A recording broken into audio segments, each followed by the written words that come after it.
was actually curious myself why the question is neutrality, which is quite unpopular for the Soviet time. Declaration is indeed the document, the historical document for Ukraine, as both for the state and for the Ukrainians. In my opinion, the biggest value of this document as of 16th of July 1990 is that Ukrainians sent a message to the international community that there is the nation, Ukrainians. Hello and welcome to Ukraine in Flames, a special project by Ukraine Media Center and NGO Euro-Atlantic Force. And I'm your host, Myroslava Yaremki. On July 16, 1990, the Verkhovna Rada of the Ukrainian Soviet Socialist Republic adopted the Declaration on State Sovereignty of the Ukraine, which proclaimed the supremacy, independence, completeness, and indivisibility of the power of Ukraine within its territory and independence and equality in external relations. Only the Verkhovna Rada could speak on the behalf of the Ukrainian people. The territory of Ukraine within its existing borders was declared inviolable. The exclusive right of the Ukrainian people to own, use, and dispose of the national wealth of Ukraine was also emphasized.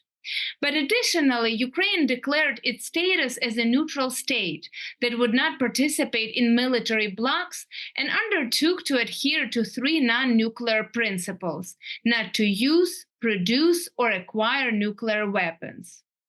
In today's episode, we're going to talk about the historical prerequisites for adopting the Declaration on State Sovereignty and the meaning of neutrality in the current geopolitical situation. If you want to learn more about the subject, please continue watching this video and subscribe to our channel so that you don't miss our videos in the future. Of course, the most controversial point was the neutrality and non-aligned status of the state. Today, Russians interpret this as an obligation accepted by the Verkhovna Rada to always align with Moscow, meaning not to consider moving towards NATO. The war waged by Russia against Ukraine became possible due to the status of neutrality and non-alignment.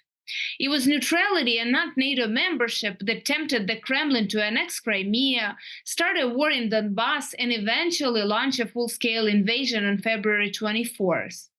Ukraine's non-alignment is an irresistible temptation for Moscow imperialists to try to revive their empire. If Ukraine were a member of the alliance, it is unlikely that Russia would dare to go to war. Volodymyr Butkevych, former president of the All-Ukrainian Association of International Law and former judge of the European Court of Human Rights, will discuss the origins of Ukraine's neutrality idea. The declaration wouldn't have been there if the Ukrainians didn't want it. And those who was forming the text of the declaration, I would have called them retranslators of the will of the Ukrainians. And we cannot say whether they were good. It doesn't matter whether they made it good or well, but nevertheless, that was the will of the Ukrainians. And as for neutrality, in this case, I'm not the one who was fighting for Ukraine to be neutral state, because me as an international lawyer know that in the international law that it is the least developed institute of the international law. And if one says that there is a kind of standard norm for Ukraine, in this case, you can consider the declaration and you can see that the Ukrainian are informing on the intention, and since when intention became the legal norm. Therefore, when we were stating our independence, at the same time, the people could say loudly about what questions they can consider in the future, but never anywhere you Ukrainians said that it's the norms of the international law. Moreover, if you read carefully everything that is published on the Institute of Neutrality till now, you can see that there are statements which were stated in 19th century about the neutrality of Switzerland. Of course, it's not bad when you consider Ukraine similar to Switzerland of the 19th century, but nevertheless, 2 centuries have passed by, and therefore those centers they can be interesting for the law history experts. And I was actually curious myself why the question is neutrality, which is quite unpopular for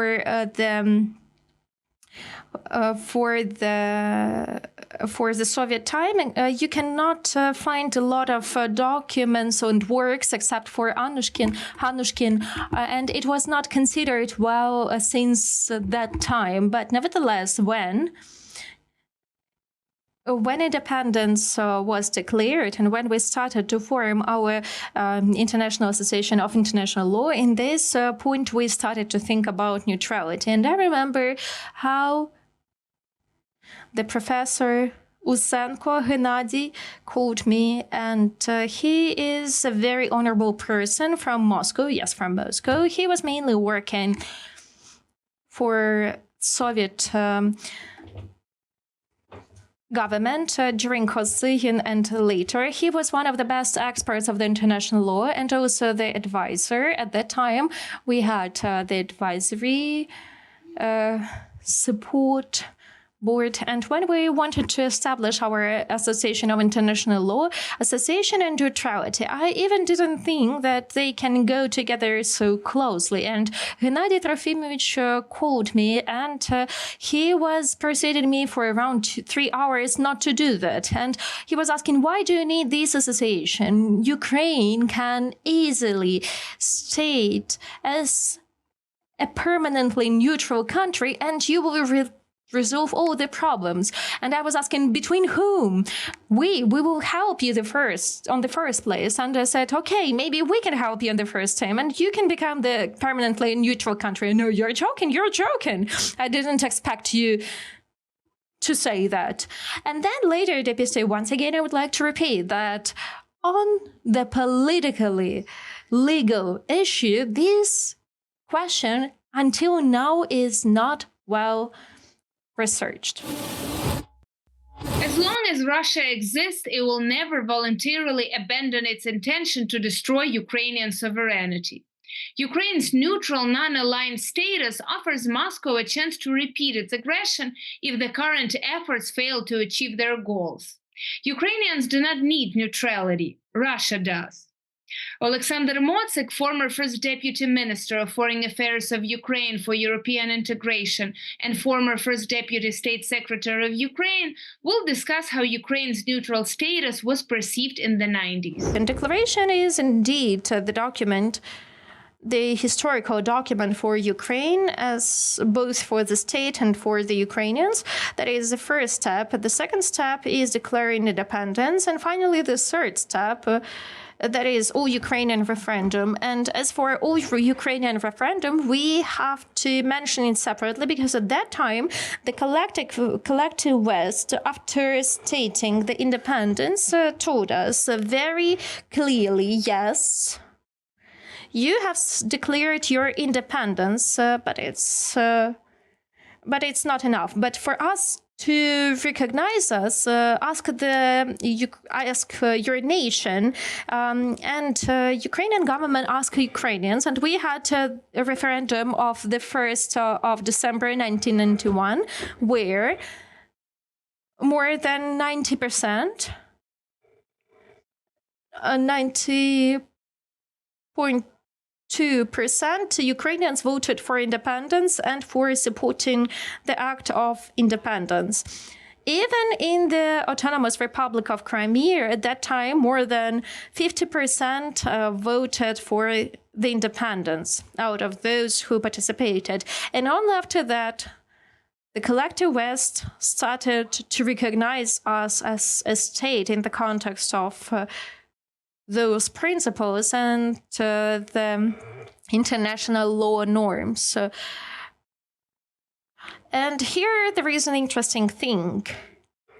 If we did not write in the declaration, that's my opinion, non-nuclear status, and if we didn't write the intention to be neutral, I do not have the guarantees that our Western partners wouldn't have said that before we recognize us as the independent state, please define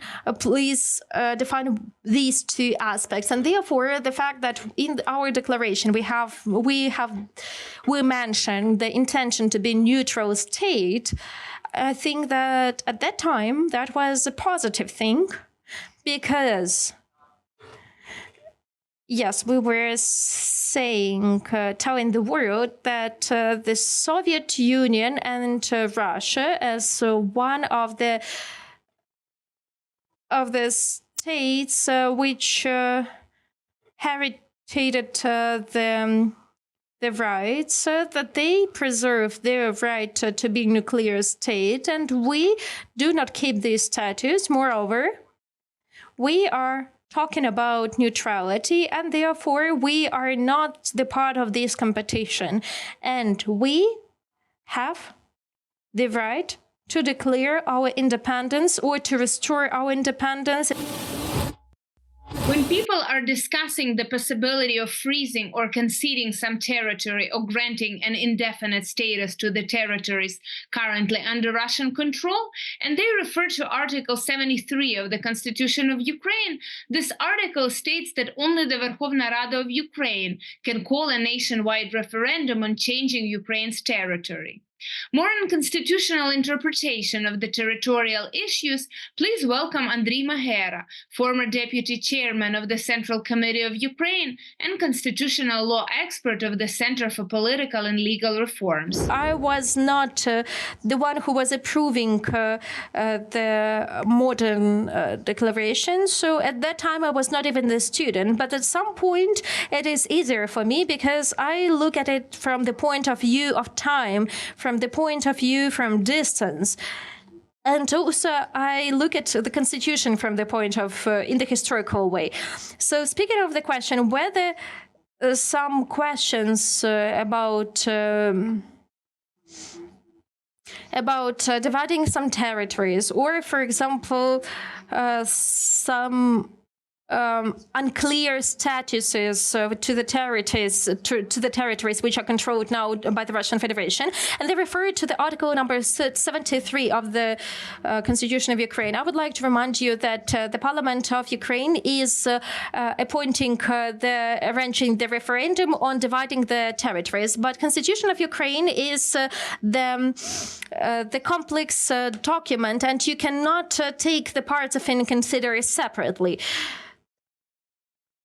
So one article is related to the other provisions. For example, if we take the article number 2, that sovereignty of Ukraine is spread on all its territory, the territory of Ukraine is the whole and untouchable. And when we're talking about the list of the regions and the oblasts, which is the part of the article about the territories of Ukraine, meaning that the Constitutional Court has to say that directly, that these kind of changes are not possible. And therefore, we have the question, so how can we understand the 73rd article? At the moment, we do not have the clear explanation for this article, but my assumption is that we have to understand it as if we keep the clear, if we stick firmly to the